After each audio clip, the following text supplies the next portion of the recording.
ایک اونٹنی کا بچہ جو اونٹنی کے ساتھ ساتھ چلا جا رہا تھا، سفر کے دوران جب وہ تھک گیا تو اپنی ماں سے کہنے لگا کہ امی بہت سفر کر لیے، اب تو ذرا سا آرام کر لو۔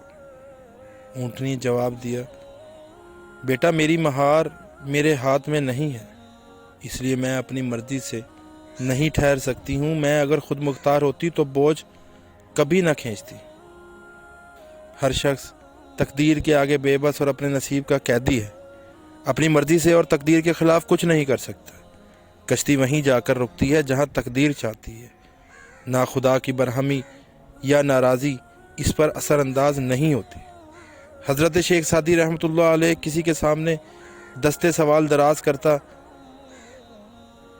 کرنا بیکار سمجھتے تھے۔ ہر چیز کا عطا کرنے والا تو اللہ تعالیٰ ہی ہے۔